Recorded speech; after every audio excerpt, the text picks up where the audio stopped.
What's up, everybody? I hope that you're all having a wonderful day. If you're new here, my name is Jonathan Yench and I make videos on minimalism, simple living, and outdoor adventuring. So if any of those things interest you, you might want to consider subscribing so you don't miss any of my latest videos. Today we're going to be taking a look at my minimalist bedroom. Chances are, if you've stumbled across this video, you're already kind of familiar with the basic underlying principles of minimalism and how that in turn has an effect on our bedrooms, our living rooms, our apartments, or the spaces that we choose to occupy in general. And those principles are a decrease in the excess clutter to eliminate all distractions so you could really focus your energy on the things that truly matter, and an overall increased sense of intentionality with the way that you have your room laid out and the systems that you kind of have intact to allow you to get the things that you need done. Now, I would just like to quickly add that I actually very recently moved into this apartment and I moved from another state. So that being said, my finances weren't exactly where I wanted them to be. So I tried to keep costs at a minimum when designing my room. Most of the furniture, actually pretty much all of the furniture that I have, the few pieces that I do have, that is, I did buy secondhand from places like Craigslist or the Facebook Marketplace. So I know a lot of the room tours and apartment tours that you guys might already have watched probably have some really aesthetically pleasing, high quality furniture. That's not the case in my room. I guess you could even call this a minimalist budget room. I do want to show you guys that with a little bit of hard work and research and just putting in enough time and effort into finding the right pieces of furniture, you could still very well design a room or an apartment to your own taste. It just is going to require a little bit more work. Before I ramble on any longer, let's just go into my room and I'll show you guys around.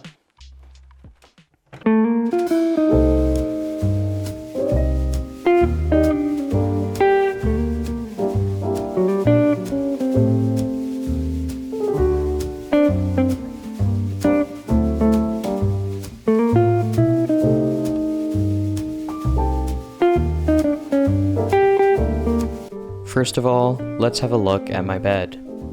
Like any true minimalist, I've decided that a bed frame is unnecessary and thus my mattress is directly on the ground.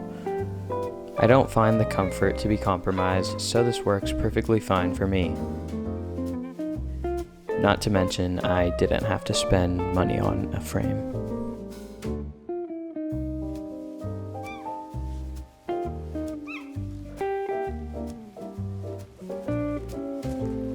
So like I said, I was really trying to keep costs down as far as buying furniture and stuff like that.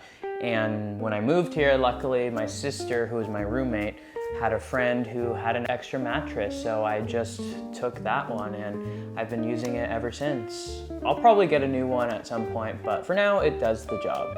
Now moving on to my desk space. I do all of my work from here, so I made sure that it's set up in a way that's conducive to my productivity. I like to face the window so I can look outside for inspiration. On top of my desk lives a few key items: my 15-inch MacBook Pro, an external hard drive for storing files, a mouse and mousepad for efficient editing, and a small notepad for jotting down quick notes.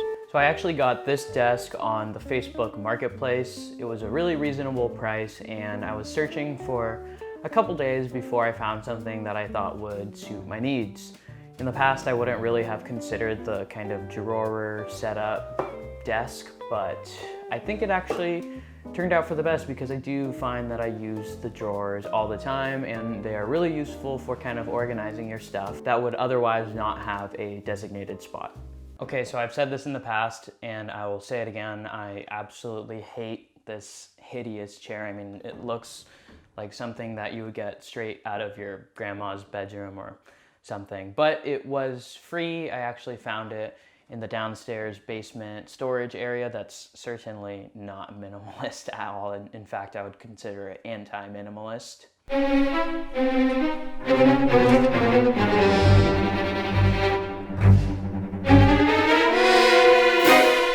So until I have a little bit more money saved up and a little bit more financial freedom, it's gonna have to do for now.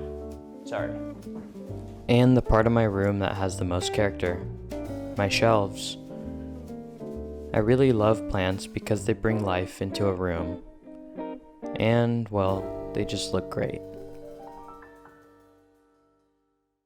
Also on the shelf, I have my 35mm film camera. So for those of you who weren't aware that I shoot film photography, or photography in general for that matter, and you're interested in checking that out, you could go ahead and find me on Instagram. I'll leave my handles down below in the description. Okay, bye. And a collection of some of my favorite books. I really enjoy tangible items, especially when it comes to books. So I also got this very, very, very beautiful nightstand on, I think it was the Facebook Marketplace, and I got it for like $15. And this is a West Elm piece of furniture, so you know on their actual website it's probably quite a bit more than that. So that just goes to show, I mean, you find a lot of gems on these sites like Craigslist and Facebook Marketplace and OfferUp and whatever. So don't rule them out. And finally, last but not least, we have my closet. Now I have a very particular system of which helps me keep organized as far as dirty clothes and used clothes and so on and so forth. I'll just show you guys in there. Okay, and here we are in my closet. I know, exciting, right? So, like I was talking about, I am very systematic in the way that I hang things up and keep track of what has been worn and what is ready to get thrown in the hamper. First, I'll show you guys kind of how my closet's organized. I feel so lame making this segment of the video because it's like, who cares? But at the same time, it might be kind of beneficial, or I don't know. I'm just gonna show you anyway. So over here on this side, this is where I keep all of my daily t-shirts. They're all just plain colored t-shirts, and the clean ones go right here in this segment of the closet. Right behind them over here, I have things like some long sleeve shirts, a sweater, and just some miscellaneous like running hoodie, I guess that'd be called. So those go over there. And over here, we have all my pants and my kind of daily backpack that I wear when I'm biking. Over here, we have my dress shirts, which I don't have that many because, let's be real now, I'm not that fancy. Up here, we have a pair of dress shoes that, again, I never wear because I'm not that fancy. And I have a little bag with all my winter gear that currently isn't being used anymore, but it could potentially still be cold in some of the places I go, so I keep it accessible in the closet, for now at least. And then up here, I have my bigger weekend bag if I'm going on a trip where I need to throw a bunch of stuff into a bag. That's the one I typically use. Up over there, I have my traveling suitcase. It's just like a little carry-on, and it's perfect for trips because I don't like to check baggage in, and it's good as a carry-on.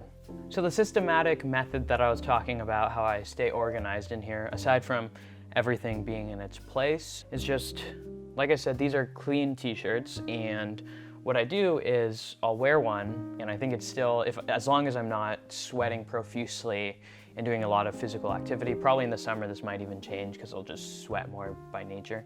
But when I wear it once, I essentially will take this off and I will put it on a hanger, and I hang it over here on this side of the closet just so I know that the shirt was worn once already, and after I wear it one more time, I'll typically just throw it into the hamper.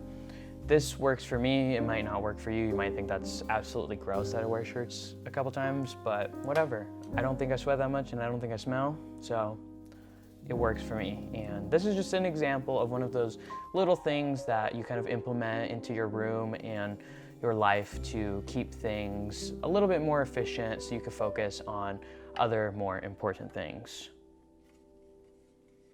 Okay, I'm gonna get out of the closet now. Okay, bye.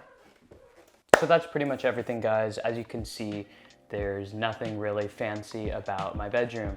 I got everything used through sites like Facebook and Craigslist, and thus it was extremely budget friendly.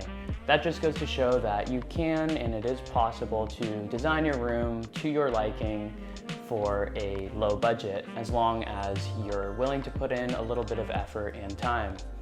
Thank you guys, like always, for watching. If you did enjoy the video, make sure to like it and maybe even subscribe if you want to continue to watch more videos in the future. I hope that you enjoy the rest of your day, and I will see you in the next one.